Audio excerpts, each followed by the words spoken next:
ಹರ್ಷಿತ ಮನದ ವ್ಯಾಕುಲ ಭಾವ ಜ್ವಲಿಸುವುದನ ವರತ ಜ್ವಲಿಸುವುದನ ವರತ ಜ್ವಲಿಸುವುದನ ವರತ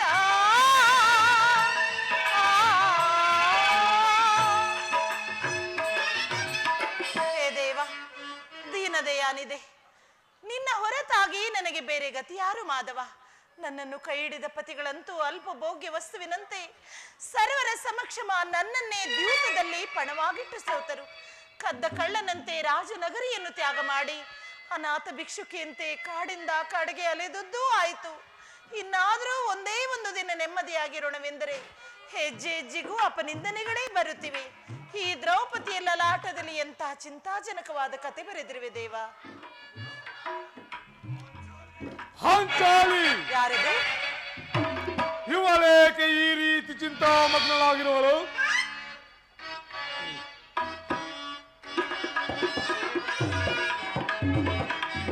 ಕಾಂತೆ ಶಾಂತೆ ಹೊರದಿರಲಾಗಿರುವ ಪತ್ನಿಯಾಗಿ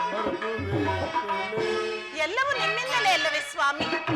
ದೂರ ಸರಿ, ನನ್ನನ್ನು ಮಾತನಾಡಿದಿರಿ. ಕಾಂತೆ ಶಾಂತೆ ಹೊರದಿರಲಾಗಿರುವ ಪತ್ನಿಯಾಗಿ ಪಾಂಡು ಪುತ್ರರ ಪತ್ನಿಯಾಗಿ ನೀನು. ಅದಕ್ಕಾಗಿ ಅಲ್ಲವೇ ಸ್ವಾಮಿ ಇಷ್ಟೆಲ್ಲ ಚಿಂತೆ? ಪಾಂಡು ಪುತ್ರರ ಪತ್ನಿಯಾಗಿ ನೀನು ಸಣ್ಣ ಚಿಂತೆಯಿಂದ. ಹೌದೇನು? ಸಣ್ಣ ಚಿಂತೆಯಿಂದ ಕರುಕೋಪದಿಂದ ಮಿಡುಕುವುದೇ ಏಕೆ ಕೋಮಲ?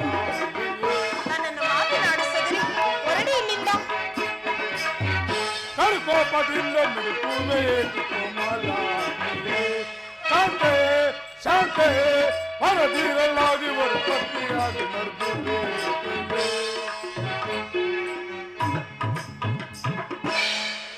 ಏಕೆ ಏನಾಯಿತು?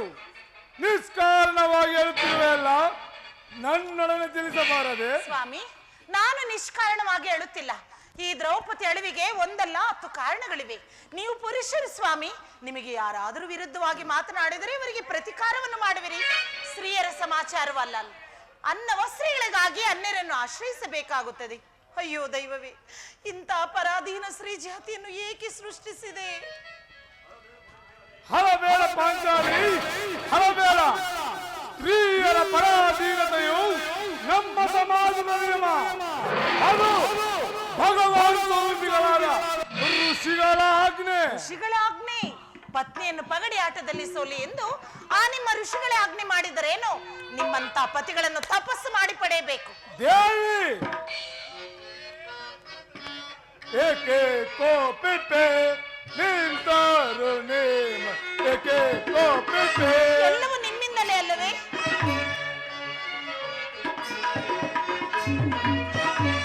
ಏಕೆ ಕೋಪಿತೆ ನಿಂತರು ನೇಮ, ಏಕೆ ಕೋಪಿತೆ?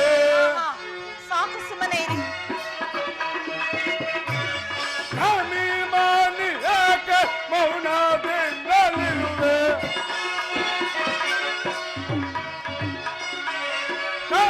ಮಾನಿ ಏಕೆ ಮೌನದಿಂದಲಿರುವೆ? ಮಾನಿ ಏಕೆ ಮೌನದಿಂದಲಿರುವೆ?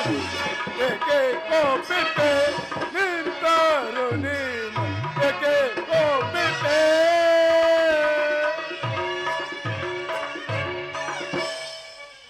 ದೇವಿ ಪ್ರಭು, ಹನ್ನನ ಒಂದು ದಿನದ ಅವಿವೇಕದಿಂದಾದ ಈ ನಿಂದನೆಯು ನಮ್ಮನ್ನು ಸಾಯು ತಕ್ಕ ಬಿಟ್ಟಿದ್ದೇ ಅಲ್ಲ. ಓಹೋ, ಹನ್ನನ ಅಪರಾಧಗಳನ್ನು ಕ್ಷಮಿಸುವಂತೆ ನಾನು ನಿನ್ನಲ್ಲಿ ಎಷ್ಟೋ ಸಾರಿ ಕೇಳಿಕೊಳ್ಳಲಿಲ್ಲವೇ? ಹೌದು. ಆದದ್ದು ಆಗಿ ಹೋಯಿತು, ಅದನ್ನು ಮರೆತು ಬಿಡು. ಈ ದಿನ ಏನಾಯಿತು? ದುಃಖಿಸಲು ಕಾರಣವೇನು ದೇವಿ? ನಿಮಗೆ ತಿಳಿಸುವುದರಿಂದ ನನಗಾಗುವ ಪ್ರಯೋಜನವೇನು ಸ್ವಾಮಿ?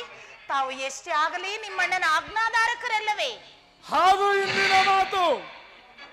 ಈಗ ನಾನು ಯಾರ ಆಜ್ಞಾಧಾರಕನಲ್ಲ. ಹಾಗಾದ್ರೆ ಕೇಳಿ ಸ್ವಾಮಿ, ಈ ದಿನ ನಾನು ದೇವಿಯ ದರ್ಶನಕ್ಕಾಗಿ ಅಸ್ತಿನ ಅಂಬೆ ರಾಜಮಂದಿರಕ್ಕೆ ಹೋಗಿದ್ದೆನು. ಪ್ರಾಣೇಶ್ವರ, ಅಲ್ಲಿಗೆ ದುರ್ಯೋಧನನ ಪತ್ನಿಯಾದ ಭಾನುಮತಿಯು ಬಂದಿದ್ದಳು. ನನ್ನನ್ನು ನೋಡಿ ನಕ್ಕು ವಿಕಟ ಅಟ್ಟಹಾಸದಿಂದ ಏನೆಂದು ಪರಿಹಾಸ ಮಾಡಿದಳು ಗೊತ್ತೇ? ಇನ್ನು ಮೇಲಾದರೂ ಸಂಧಿಯಾಗಿ ಈ ನಿನ್ನ ಬೆಚ್ಚಿದ ಕೇಶರಾಶಿಯನ್ನು ಮುಡಿಗಟ್ಟುವೆ ಎಂದು ಹೇಳಿ ವಿಕಟವಾಗಿ ನಕ್ಕಳು ಸ್ವಾಮಿ. ಏನು ದುರ್ಯೋಧನ ಸಂದೇಶ? ದುರ್ಯೋಧನನೊಡನೆ ಪುನಃ ದುರ್ಯೋಧನನೊಡನೆ ಪುನಃ ಸಂಧಿಗೆ ಪ್ರಯತ್ನ? ಯಾರು?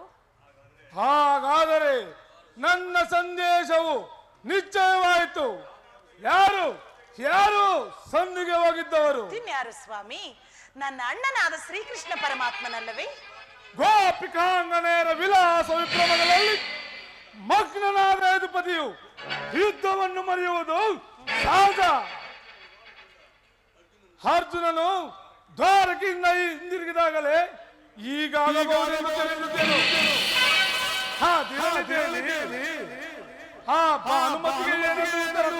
ಪ್ರಶ್ನೆಗೆ ಸರಿಯಾದ ಉತ್ತರವನ್ನೇ ಕೊಟ್ಟಿರಿ. ಏನೆಂದು ಪ್ರಭು? ಕೇಳೆ ಭಾನುಮತಿ, ನಿನ್ನ ಕಟ್ಟಿದ ಮುಡಿಯನ್ನು ಬಿಡಿಸುವವರೆವಿಗೂ ಈ ನನ್ನ ಬಿಚ್ಚಿದ ಕೇಶರಾಶಿಯನ್ನು ಮುಡಿಗಟ್ಟುವುದಿಲ್ಲ ಎಂದು. ಚಮತ್ಕಾರವಾದ ಉತ್ತರ.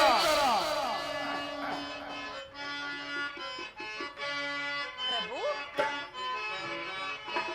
ಜಾನೆ ಜಾನೆ ಮುದು ಜಾನೆ ಮುದ್ದಾಡುವೆ ನೀ ಬಾರೆ. ಹೌದೇನು ಸ್ವಾಮಿ? ಜಾನೆ ಜಾನೆ ಮುದು ಜಾನೆ ಮುದ್ದಾಡುವೆ ನೀ ಬಾರೆ. ಈ ಭೀಮನ ಪಟ್ಟದ ರಾಣಿಯು ನೀನೆ, ಈ ಭೀಮನ ಪಟ್ಟದ ರಾಣಿಯು ನೀನೆ.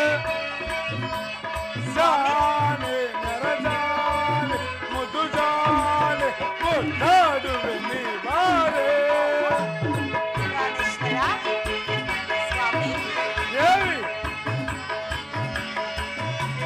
ದುರ್ಲಭದ ಮರ ನನ್ನದೊಳ್ಗುತ್ತಿ. ಈ ಮಾತು ನಿಜವೇನು ಸ್ವಾಮಿ? ದುರ್ಲಭದ ಮರ ನನ್ನದೊಳ್ಗುತ್ತಿ ಗುರುವಂಶವನೇ ನಾಶವಗೈದು. ಪ್ರಭು, ಹಾಗೆ ಆಗಲಿ ಸ್ವಾಮಿ. ಕೊಳೆಯಂ ತಟ್ಟಿ ಪುಡಿ ಪುಡಿ ಗುಟ್ಟಿ, ಸ್ವಾಮಿ, ತೊಳೆಯನ್ನು ತಟ್ಟಿ ಪುಡಿ ಪುಡಿ ಗುಟ್ಟಿ.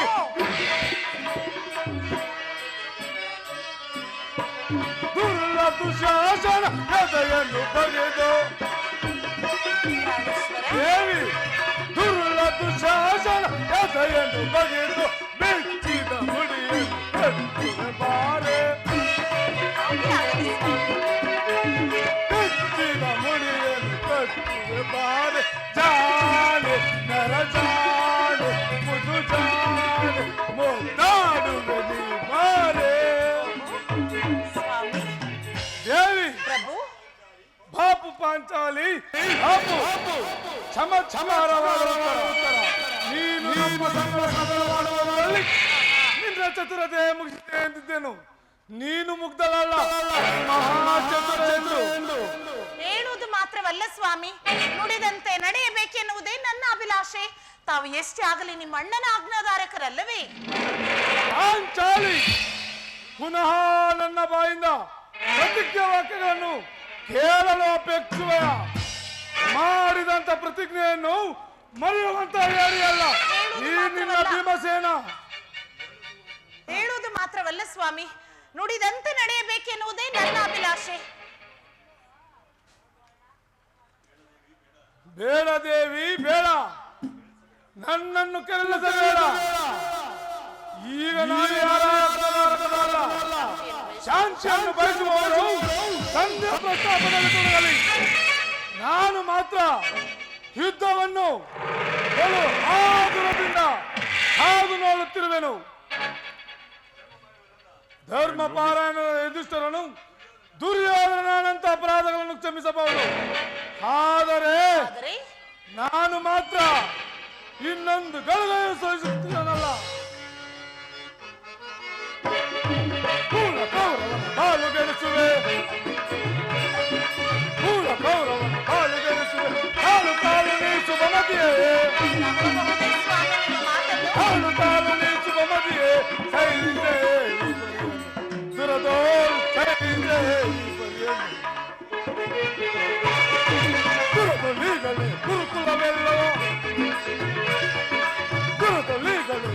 ಸಲಬರಿ ಸಲಬಡಿಯುವೆ ನಮ್ಮ ಕಾಂತೆಯೇ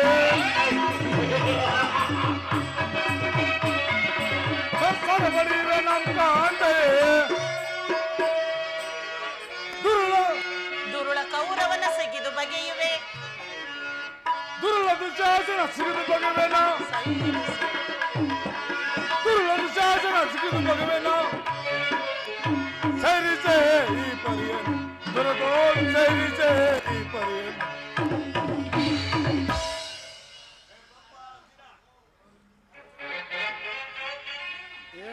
ಏಕೆ ಏನಾಯಿತು ಅಣ್ಣ? ಕೇಳಿದ ಸಿಂಹದಂತೆ ಭೀಮಸೇನನು ಕೋಪಿಸುತ್ತಿರುವನು. ಪಾರ್ಥ, ಈ ಸಾರಿ ಭೀಮನ ಕೋಪಕ್ಕೆ ದ್ರೌಪದಿಯೇ ಮೂಲ ಕಾರಣವೆಂದು ತೋರುವುದು.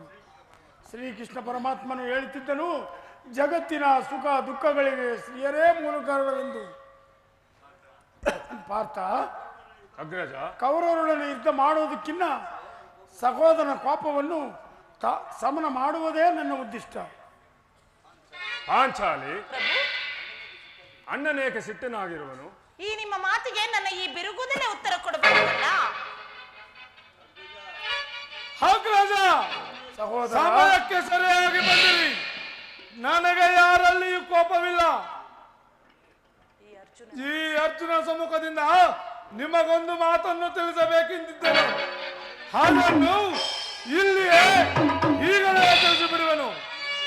ಈ ಸಂಧಿಯ ಪ್ರಸ್ತಾಪವು ನಿಮಗೆ ಮುಖ್ಯವಾಗಿ ಕಾಣಬಹುದು. ಆದರೆ ಅರ್ಜುನನು ಅದನ್ನು ಅನುಭವಿಸಬಹುದು. ನಕುಲ ಸಹದೇವರು ಸುಮ್ಮನಿರಬಹುದು. ಆದರೆ ಈ ದಾಚಾಂಚವನ್ನು ಪಾಂಡವರ ಕಲಂಕರಂತೆ ಭಾವಿಸುವನು. ದರಿದ್ರ ಭಿಕ್ಷಕರಂತೆ ಕಂಡವರ ಮನೆಯ ಬಾಗಿಲಿನಲ್ಲಿ ಸಂಧಿಯಾಚನೆ ಮಾಡಲು ಪಾಂಡುರಾಜೇಂದ್ರನು ನಮ್ಮನ್ನು ಪುತ್ರರನ್ನಾಗಿ ಪಡೆಯಲಿಲ್ಲ.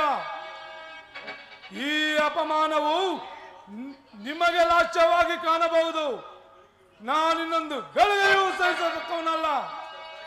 ಯುದ್ಧಕ್ಕಾಗಿ ನಿಮ್ಮ ಅನುಮತಿಯನ್ನಾಗಲಿ ಅಥವಾ ಈ ಅರ್ಜುನನ ಸಹಾಯವನ್ನಾಗಲಿ ನಾನು ಅಪೇಕ್ಷಿಸುವುದಿಲ್ಲ. ನಾನು ಮತ್ತು ಈ ನನ್ನ ಗದೆ ಗುರುಕುಲವನ್ನು ನಿರ್ಮೂಲನೆ ನಾಶ ಮಾಡಬಲ್ಲದು. ನೀವು ನಿಶ್ಚಿಂತೆಯಾಗಿ ಸಂಧಿಯ ಪ್ರಸ್ತಾಪವನ್ನು ಮಾಡುತ್ತೀರಿ. ನನಗೆ ತೋರಿದ್ದನ್ನು ನಾನು ಮಾಡುವೆನು. ಸಹೋದರ, ನನ್ನಲ್ಲಿ ಕೋಪವೇ ಭೀಮ.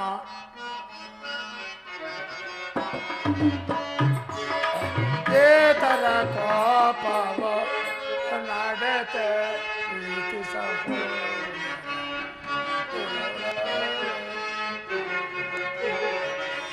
ಏತರ ನಡತೆ ಪವೇ ನಿಹುದೆ. ಸಹೋದರ,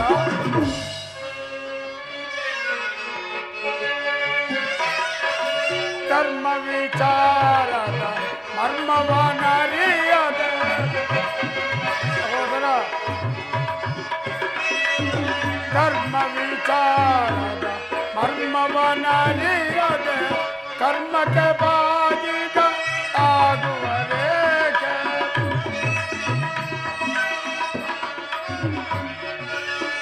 ಧರ್ಮ ವಿಚಾರದ ಮರ್ಮವನರಿಯದ ಕರ್ಮಕ್ಕೆ ಬಾಗಿದ ಆಗುವರೇಕೆ. ಏತರ ನಡತೆ ಕಾತುರದೆ ಫಲವೇ ನಿಹುದೆ. ಸಹೋದರ, ನಿಲ್ಲೋ ಪ್ರಿಯ ಸಹೋದರ. ನಿನ್ನನ್ನು ತಡೆಯೋ ಶಕ್ತಿಯೂ ನನ್ನಲ್ಲಿಲ್ಲ.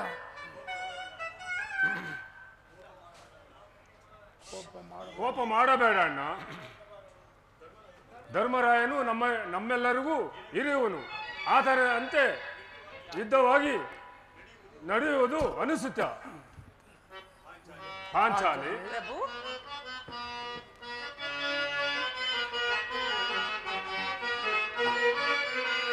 ಮರಗುವೆ ಏಕೆಲೆ ಮಾನುನಿ ಮಾಡಿ ಮಣಿಯಳೆ ಮರಗುವೆ ಏಕೆಲೆ.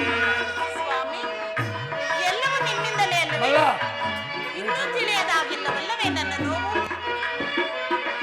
ಮರಗುವೆ ಏಕೆಲೆ ಮಾನುನಿ ಮಣಿಯಳೆ ಮರಗುವೆ ಏಕೆಲೆ.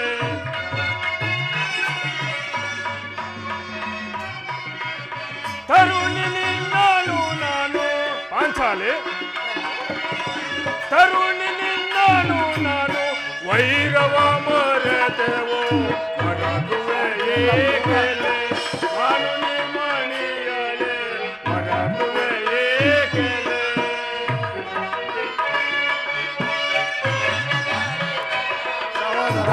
ಧರ್ಮಜನಾಜ್ಞೆಯ ಮೀರಲಾರೆವು ನಾವು ಪಾಂಚಾಲಿ. ಈ ಮಾತನಾಡಲು ನಾಚಿಕೆ ಇಲ್ಲವೇ ನಿಮಗೆ? ಧರ್ಮಜನಾಜ್ಞೆಯು ಮೀರಲಾರೆವು ನಾವು ವೈರವ ಮರೆತೆವು ವೈರವ ಮರೆತೆವು ಸೈರಿಸುತ್ತಾಪವು ಮರಗುವೆ ಏಕೆಲೆ ಮಾನುನಿ ಮಣಿಯಳೆ ಮರಗುವೆ ಏಕೆಲೆ.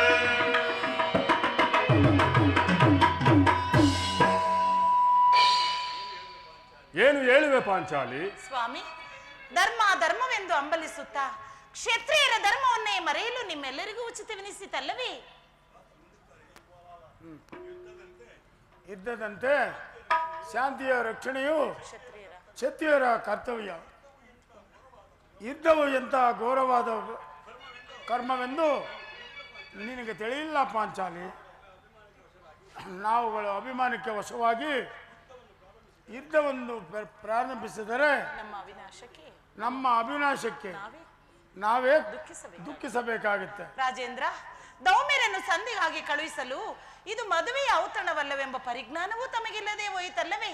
ಆ ದುರ್ಯೋಧನನಾದರೋ ಇದಕ್ಕೆ ತಕ್ಕ ಪ್ರತ್ಯುತ್ತರವನ್ನೇ ನೀಡಿರುವನು. ನೀವೆಂದಿಗೆ ವೀರರಾಗುವಿರಿ ಸ್ವಾಮಿ? ಅರ್ಜುನ ನಾನಿನ್ನು ತಡೆಯಲಾರೆನು. ಈ ಸಂಧ್ಯಾ ಪ್ರಸ್ತಾಪವು ಕೇಳುವುದರಿಂದ ನನಗಾಗುವ ಪ್ರಯೋಜನವೂ ಏನಿಲ್ಲ.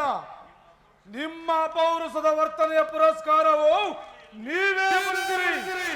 ಅದರಲ್ಲಿ ಈ ಭೀಮನು ಯಾವ ಭಾಗವನ್ನು ವಹಿಸುವುದಿಲ್ಲ. ಸ್ವಾಮಿ ಸ್ವಲ್ಪ ನಿಲ್ಲಿ ಪ್ರಭು. ಅದು ಯದುಪತಿಯು ಇತ್ತಲೇ ನಸುನಗುತ್ತಾ ಬರುವಂತಿದೆ. ಅವರಿಂದ ರಾಜ್ಯಸಭೆ ವಿಚಾರಗಳನ್ನು ತಿಳಿದ ನಂತರ ತಮ್ಮಿಷ್ಟವನ್ನಂತೆ ನಡೆದುಕೊಳ್ಳುವರಂತೆ. ಸಮಾಧಾನರಾಗಿ ಸ್ವಾಮಿ.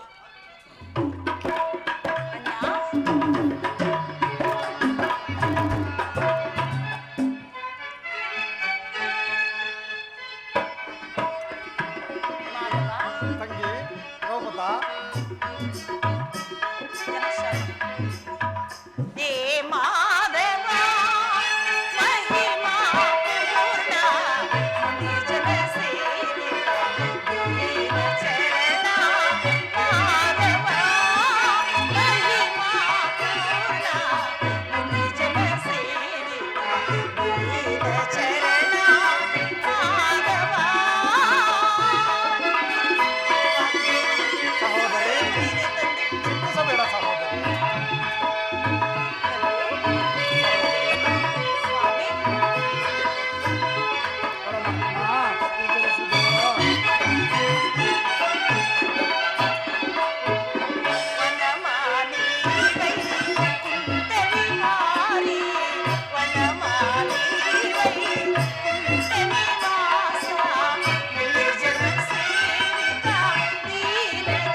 ಪರಮಾತ್ಮ ಪಾಂಡುಪುತ್ರರೇ, ಪರಮಾತ್ಮ ಪಾಂಡುಪುತ್ರರ ಪ್ರಣಾಮಗಳನ್ನು ಸ್ವೀಕರಿಸಿ. ಪಾಂಡುಪುತ್ರರ ಪ್ರಣಾಮಗಳನ್ನು ಪಾಂಡುಪುತ್ರರೇ, ನಿಮಗೆಲ್ಲರಿಗೂ ಮಂಗಳವಾಗಲಿ.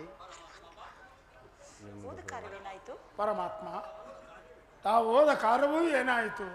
ಎಲ್ಲವೂ ತಕ್ಕ ರೀತಿಯಲ್ಲೇ ನಡೆಯಿತು ಧರ್ಮನಂದನ. ಪರಮಾತ್ಮ, ಸಂಧಿ ವಿಚಾರವನ್ನು ನಡೆಯುತ್ತೆ. ಹೋಗಿದ್ದವರು ಯಾರು? ಶ್ರೀಕೃಷ್ಣನಲ್ಲವೇ? ಎಲ್ಲವೂ ತಕ್ಕ ರೀತಿಯಲ್ಲೇ ನಡೆಯಿತು.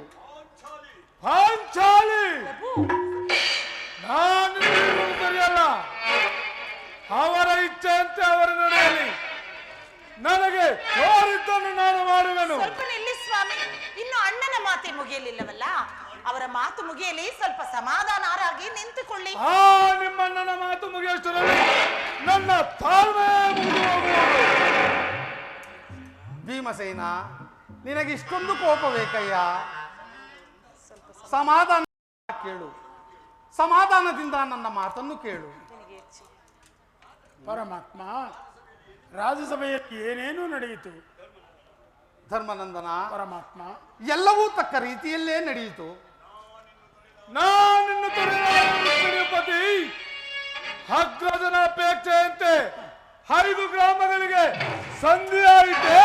ಸಂಧಿ ಭೀಮಸೇನ, ನಾನು ಹೋಗಿದ್ದಿದ್ದು ಅದಕ್ಕಾಗಿಯೇ ಅಲ್ಲವೇ? ಕೃಷ್ಣ, ಭಾವ, ಈಗ ಭೀಮಸೇನ, ತಿಳಿಯಿತು ನಿನ್ನ ಅಭಿಮತ. ಅಜ್ಞಾತವಾಸನ ಪದಿಂದ ಅರ್ಜುನನ ಕೈಗೆ ಗಳೆಗಳನ್ನು ತೋರಿಸಿದೆ. ಈಗ ಈ ಸಂಧಿಯ ನೆಪದಿಂದ ನಮ್ಮ ಇವರಿಗೂ ಸೀರೆ ನುಡಿಸಲು ಅಪೇಕ್ಷಿಸುವೆಯ? ಯಾವಾಗ್ರಿ ಭಾವ, ಪಾಂಡುಪುತ್ರನ ಮೇಲೆ ನಿನಗಿಷ್ಟೊಂದು ಆಕ್ರೋಶವೇಕೆ? ಭೀಮಸೇನ, ನಿನಗಿಷ್ಟೊಂದು ಹಸನೆ ಏಕಯ್ಯ? ಇದು ನಿನಗೆ ಹೆಚ್ಚಿಗೆ ಸಂಬಂಧಪಟ್ಟ ವಿಷಯವಯ್ಯ. ಸ್ವಾಭಿಮಾನ ಶೂನ್ಯತೆಯಿಂದ ಸಂಧಾನವೇ ಈ ಪ್ರಚಂಡ ಭೀಮನಿಗೆ ಅದೆಂತಹ ಸಂದೇಹ? ಸಂಬಂಧ ಇರುವುದಯ್ಯ, ಅತ್ಯಂತ ನಿಕಟವಾದ ಸಂಬಂಧವಿರುವುದು. ಪರಮಾತ್ಮ, ಮುಂದೇನಾಯಿತು? ರಾಜಸಭೆಯಲ್ಲಿ ನಿಮ್ಮ ಸಂದೇಶವನ್ನು ತಿಳಿಸಿದನು. ಎಲ್ಲರೂ ಒಪ್ಪಿದರು. ಯಾರು ಯಾರು ಒಪ್ಪಿದರು? ಯಾರು ಒಪ್ಪಿದರು? ಪರಮಾತ್ಮ, ಭೀಷ್ಮ, ದ್ರೋಣ, ವಿದುರ ಮುಂತಾದವರೆಲ್ಲರೂ ಒಪ್ಪಿದರು. ದುರ್ಯೋಧನ ಆತನೂ ಸಹ ಒಪ್ಪಿದನಯ್ಯ. ಇನ್ನು ನನಗೆಲ್ಲಿ ಕೆಲಸವಿಲ್ಲ. ಈ ದುರ್ವಾರ್ತೆಯನ್ನು ಕೇಳಬೇಕೆಂಬುದೇ ನಿನ್ನ ಇಚ್ಛೆಯಾಗಿತ್ತು. ಅದನ್ನು ಸಾಧಿಸಿದೆ. ಸಾಧಿಸು ಕೃಷ್ಣ, ಚೆನ್ನಾಗಿ ಸಾಧಿಸು. ಸಾಧನವೇ, ನಿಮ್ಮ ಅಪೌರುಷ ವರ್ತನೆಯ ಪುರಸ್ಕಾರವು ನೀವೇ ಅನುಭವಿಸಿರಿ. ಅದರಲ್ಲಿ ಈ ಭೀಮನು ಯಾವ ಭಾಗವನ್ನು ವಹಿಸುವುದಿಲ್ಲ. ಯಾವಾಗ್ರಿ ನೀನು ನಿರಾಸಲಾಗಬೇಡ. ಈ ಭೀಮನು ಬದುಕಿದ್ದರೆ ನಿನ್ನ ಸೇಡನ್ನು ತೀರಿಸದೇ ಬಿಡನು. ಭಾವ ಭೀಮಸೇನ, ನಿಲ್ಲಯ್ಯ. ನಿಜವಾಗಿ ನೀನು ಹಿಡಂಬಾಪತಿಯೇ ಸರಿ. ಇಷ್ಟೊಂದು ಕೋಪವಿಲ್ಲದಿದ್ದರೆ ಆ ರಾಕ್ಷಸಿಯನ್ನು ಆಳತಕ್ಕ ಬಗೆ ಹೇಗೆ? ಸಮಾಧಾನದಿಂದ ನನ್ನ ಮಾತನ್ನು ಕೇಳು. ಕೃಷ್ಣ, ಸುಮ್ಮನೆ ನನ್ನನ್ನು ಕಾಳಬೇಡ. ಈ ಸಂಧ್ಯಾ ಸುದ್ದಿ ನನಗೊಪ್ಪದು. ನಿನಗೊಪ್ಪುವ ಒಂದು ಸಂದೇಶವನ್ನು ದುರ್ಯೋಧನನು ಕಳಿಸಿರುವನಯ್ಯ. ಏನು? ದುರ್ಯೋಧನ ಸಂದೇಶ? ಹೌದು. ಹಾಗಾದರೆ ಅದರ ಉದ್ದೇಶವು ಸಂಧಿಯಲ್ಲ. ಹೇಳು ಕೃಷ್ಣ, ಏನು ಆ ಸಂದೇಶ? ನೀನು ನಾನು ಹೇಳಿದಂತೆ ಕೇಳಿದರೆ ಮಾತ್ರ ತಿಳಿಸುವೆನಯ್ಯ. ಇಲ್ಲ, ನಿಂತಿದ್ದಂತೆ ಹೇಳಿಬಿಡು. ಆಗುವುದಿಲ್ಲವಯ್ಯ. ನೀನು ಕುಳಿತುಕೊಂಡ ಹೊರತು ನಾನು ಹೇಳುವುದಿಲ್ಲ. ನಿನ್ನನ್ನು ಕಂಡರೆ ನನಗಷ್ಟೊಂದು ಭಯವಾಗುವುದು. ಪಾಂಚಾಲಿ, ನೋಡಿದೆಯಾ ನಿಮ್ಮನ್ನ ನಾಡುತ್ತಿರುವ ಮಾತುಗಳನ್ನು? ನನ್ನನ್ನು ಕಂಡರೆ ಅಷ್ಟೊಂದು ಭಯವಂತೆ? ನೀವು ಇಡಿಂಬಾಪತಿ ಅಲ್ಲವೇ ಸ್ವಾಮಿ?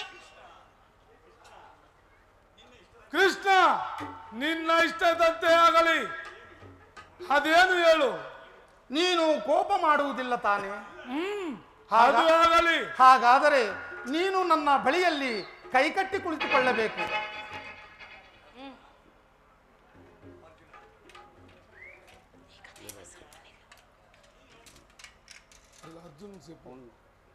ಪಾರ್ಥ, ಸಮೀಪಕ್ಕೆ ಬಾ.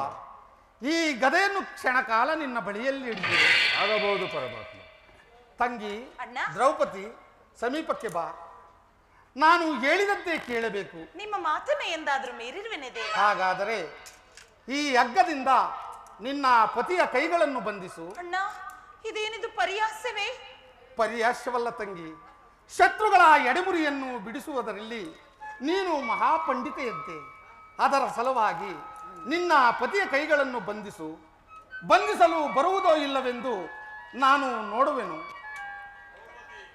ದ್ರೌಪದಿ, ಸ್ವಾಮಿ, ಪರಮಾತ್ಮನ ಇಷ್ಟದಂತೆ ನನ್ನ ಕರಗಳನ್ನು ಬಂಧಿಸು. ಹಾಗೆ ಆಗಲಿ ಸ್ವಾಮಿ. ಅಣ್ಣ, ನೀವು ಹೇಳಿದ ಹಾಗೆ ನನ್ನ ಪತಿಯ ಕೈಗಳನ್ನು ಭದ್ರವಾಗಿ ಬಂಧಿಸಿ ಬಿಡುವೆ. ಬಂಧಿಸಲ ಸ್ವಾಮಿ. ಅಣ್ಣ, ಅದು ಆಗಲಿ.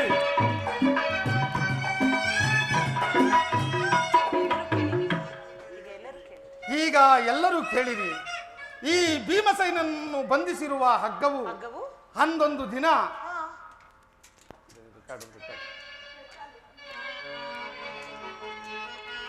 ಬಾವ ಭೀಮಸೇನ, ಕೃಷ್ಣ, ಧರ್ಮನಂದನ, ಪರಮಾತ್ಮ,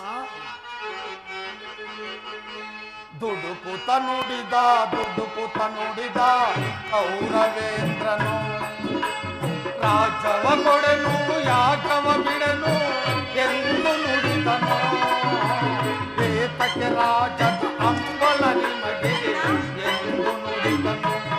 ಅವನು ಸಾರಿ ಬೇಡನು.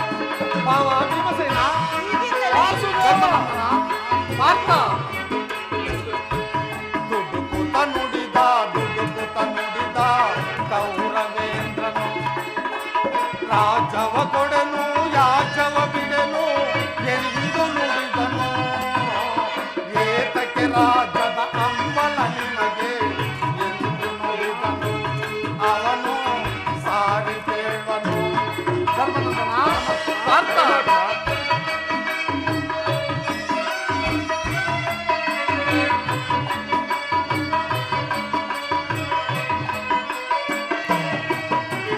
ರಾಜವು ಬೇಕೆಂದಾದರೆ ಅವರು ಯುದ್ಧ ಮಾಡಲಿ. ರಣದೊಳು ನಿಂತು ಬಲವನ್ನು ತೋರಿ ವೈರಿ ಜಯಿಸಲಿ. ಬಾವ ಭೀಮಸೇನ, ಕೃಷ್ಣ, ಸಹೋದರ, ಹೀಗೆಂದನೇ ಆ ದುರ್ಯೋಧನನು. ಸ್ವಾಮಿ, ಕೇಳಿಸಿಕೊಳ್ಳಿ. ಪಾಂಚಾಲಿ, ರಾಜವು ಬೇಕೆಂದಾದರೆ ಅವರು ಯುದ್ಧ ಮಾಡಲಿ. ರಣದೊಳು ನಿಂತು ಬಲವನ್ನು ತೋರಿ ವೈರಿ ಜಯಿಸಲಿ. ಕೊಡುವೆನು ರಾಜವ ಮಡಿದರೆ ನಾನು ಎಂದು ನುಡಿದನು. ಅವನು ಸಾರಿ ಕೇಳುವನು. ದುಡುಕುತ ನುಡಿದ ಕೌರವೇಂದ್ರನು, ರಾಜವ ಕೊಡೆನು ಯಾಜವ ಬಿಡೆನು ಎಂದು ನುಡಿದನು. ಏತಕ್ಕೆ ರಾಜದ ಅಂಬಲ ನಿಮಗೆ ಎಂದು ನುಡಿದನು. ಅವನು ಸಾರಿ ಕೇಳುವನು. ಬಾವ ಭೀಮಸೇನ, ವಾಸುದೇವ, ಪಾರ್ಥ, ಪರಮಾತ್ಮ,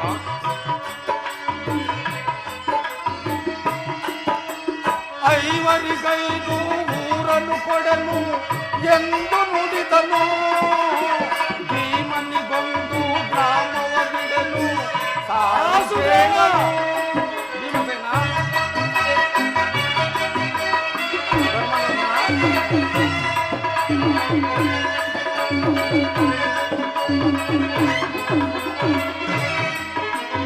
ಐವರಿಗೈದು ಊರನ್ನು ಕೊಡನು ಎಂದು ನುಡಿದನು.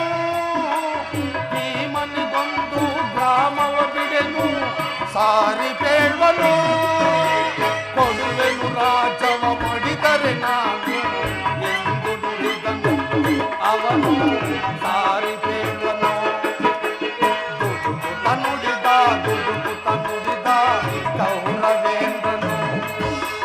ರಾಜವ ಕೊಡೆನು ಯಾಜವ ಬಿಡೆನು ಎಂದು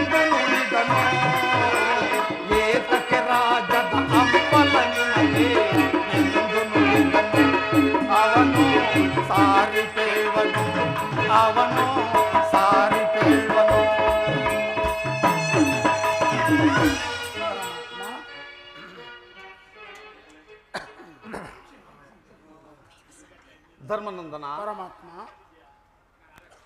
5 ಗ್ರಾಮಗಳನ್ನಾಗಲಿ 5 ಮಾರು ಭೂಮಿಯನ್ನಾಗಲಿ ಕೊಡುವುದಿಲ್ಲವೆಂದು ಅವರು ತಿಳಿಸಿದರು. ಈ ದಿನ ಭೀಮಸೇನನ್ನು ಬಂಧಿಸಿರುವ ಈ ಹಗ್ಗವು ಅಂದೊಂದು ದಿನ ರಾಜಸಭೆಯಲ್ಲಿ ನನ್ನ ಅಂಗಾಂಗವನ್ನು ಬಂಧಿಸಲು ಯತ್ನಿಸಿತ್ತು. ಯಾರು ಈ ಕಾರ್ಯವನ್ನು ಪರಮಾತ್ಮ ಮಾಡಿದವರು? ಯಾರು ಈ ಕಾರ್ಯವನ್ನು ಮಾಡಿದವರು? ಏನು ಜಗ ಒಡೆಯನಾದ ನಿನ್ನನ್ನು ಬಂಧಿಸಿದರೆ ಯಾರು ಆ ದುರಾತ್ಮರು? ಏನು ಹೇಳುವ ಪರಮಾತ್ಮ? ಜಗದೊಡೆಯನಾದ ನಿಮ್ಮನ್ನು ಪಾಂಡವರ ರಾಯಭಾರಿಯಾಗಿ ಹೋಗಿದ್ದ ನಿಮ್ಮನ್ನು ಬಂಧಿಸಲು ಯತ್ನಿಸಿದರೆ ಹೌದು, ಯಾರು ಆ ದುರಾತ್ಮರು? ಇನ್ಯಾರಿಗಯ್ಯ ಸಾಧ್ಯ? ದುರಂಕಾರಿಯಾದ ದುರ್ಯೋಧನನು ಆಜ್ಞೆ ಮಾಡಿದನು. ದುರಾಭಿಮಾನಿಯಾದ ಅವನ ತಮ್ಮ ದುಶ್ಯಾಸನನು ಈ ಕಾರ್ಯವನ್ನು ನಡೆಸಿದನು. ಇವರಿಗಲ್ಲದೆ ಮತ್ತಾರಿಗಯ್ಯ ಸಾಧ್ಯ? ಇನ್ನು ಈ ಭೀಮನಿಗೆ ಶಾಂತಿಯಲ್ಲಿರುವುದು ಪಾಂಚಾಲಿ. ಪ್ರಭು, ನನ್ನ ಕರಗಳನ್ನು ಬಿಚ್ಚು. ಆಕಾಶ, ನನ್ನ ಕರಗಳನ್ನು ಬಿಚ್ಚು. ಅರ್ಜುನ, ನನ್ನ ಕರಗಳನ್ನು ಬಿಚ್ಚು. ವಾಸುದೇವ, ನೀನೇ ನನ್ನ ಕರಗಳನ್ನು ಬಂಧಿಸಿದೆ. ನೀನಾದರೂ ನನ್ನ ಕರಗಳನ್ನು ಬಿಚ್ಚು. ಏನು ಯಾರೂ ಬಿಡಿಸುವುದಿಲ್ಲವೇ? ಬೇಡ ಬೇಡ, ನಾನೇ ಬಿಡಿಸಿಕೊಳ್ಳಬೇಕು. ಹರ ಹರ ಮಹಾದೇವ, ಶಂಭೋ ಶಂಕರ. ಬಲ ಶೂನ್ಯದ ಕುಲ ಹೇಳಿಗಳ ತಂದನ್ನು ದಾಹ ಮುಗಿಸಿಕೊಳ್ಳುವೆ. ಬಲ ಶೂನ್ಯದ ಕುಲ ಹೇಳಿಗಳ ನನ್ನ ದಾಹ ಮುಗಿಸಿಕೊಳ್ಳುವೆ. ನನ್ನ ದಾಹ ಮುಗಿಸಿಕೊಳ್ಳುವೆ.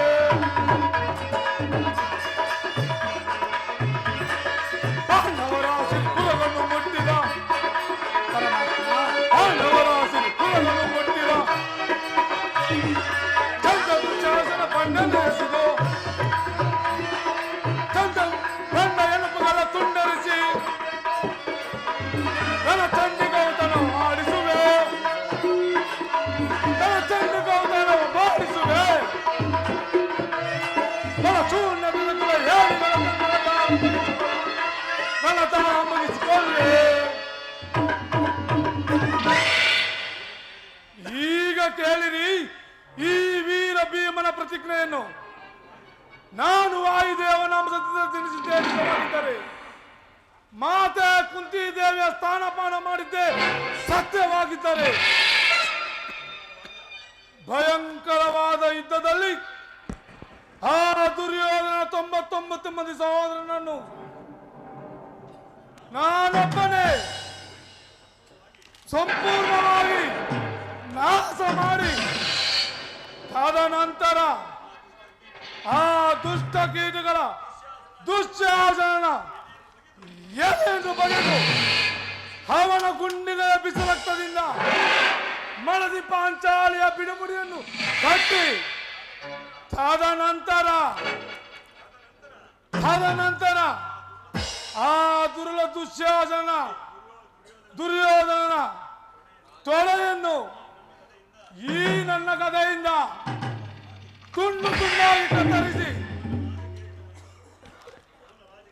ಅವನ ರಾಜ ಕಿರೀಟವನ್ನು ನೆಲಕ್ಕಪ್ಪಲಿಸಿ ಈ ನನ್ನ ಎಡಗಾಲಿನಿಂದ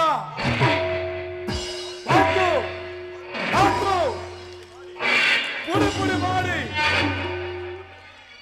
ಈ ನನ್ನ ಪ್ರತಿಜ್ಞೆಯನ್ನು ನೆರವೇರಿಸಿಕೊಳ್ಳದಿದ್ದರೆ ಕೃಷ್ಣ ನನಗೆ ಅತಿ ಭಯಂಕರವಾದ ನರಕವೇ ಪ್ರಾಪ್ತಿಯಾಗಲಿ. ಪರಮಾತ್ಮ, ಇದಕ್ಕೆ ನಿನ್ನ ಪಾದವೇ ಸಾಕ್ಷಿ. ಅಣ್ಣ, ಕೊನೆಗೂ ಮಹಾಯುದ್ಧವನ್ನೇ ತೀರ್ಮಾನ ಮಾಡಿಕೊಂಡು ಬಂದೆಯಲ್ಲವೇ? ನಮೋ ಕೃಷ್ಣ, ನಮೋ. ಸಹೋದರಿ, ಮೂರಮ್ಮ ಏನ್ ಬರ್ತದೆ ಯಾವ್ದಿಪ್ಪ ಹರಿ ಸರ್ವಭೂ ಆಡ್ಲಿ ಆಡ್ಲಿ ಅಮ್ಮ ಹರಿ ಸಾರ್ವಭೌಮನಿಂದ ಮರವೊತ್ತಿ ಬೇಡಲು ಕರುಣದಿ ಅಲೆ ಕಾಯೋ ಕೃಷ್ಣ ಕೃಷ್ಣ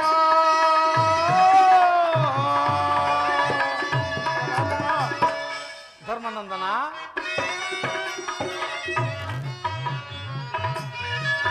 ಕಾನನದ ವಾಸದಿ ಏನೇನು ಕಾತವ ಪಾಟೋ ಪರಮಾತ್ಮ ಧರ್ಮನಂದನ ಕಾನನದ ವಾಸದಿ ಏನೇನು ಕಾತವ ಪಾಟೋ ಯಾರಿಗೂ ಬೇಡ ತಂದೆ ಈ ಪರಿಯತ ಧರ್ಮನಂದನ ಯಾರಿಗೂ ಬೇಡ ತಂದೆ ಈ ಪರಿಯತ ಹರಿ ಸಾರ್ವಭೌಮನಿಂದ ಮರವೊತ್ತಿದೆ ಕರುಣದಿಂದ ಅಲೆ ಕಾಯೋ ಕೃಷ್ಣ ಕೃಷ್ಣ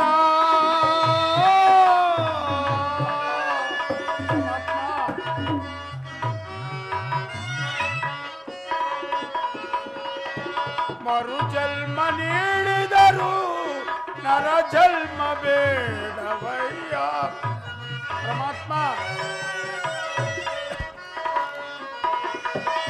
ಮರು ಜನ್ಮ ನೀಡಿದರು ನರ ಜನ್ಮ ಬೇಡವಯ್ಯ ನರ ಜನ್ಮ ನೀಡಿದರು ಬೇಡ ಈ ಅಣ್ಣನ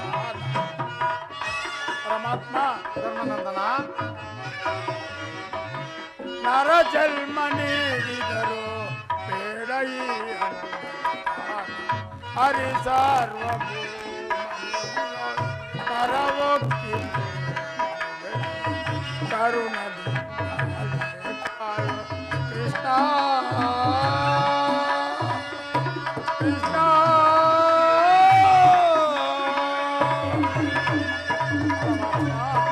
ಧರ್ಮನಂದನ ಪರಮಾತ್ಮ ಧರ್ಮನಂದನ ತಮ್ಮ ಸಿದ್ಧ ಇದ್ದಂತೆ ಮಾಡು ಪರಮಾತ್ಮ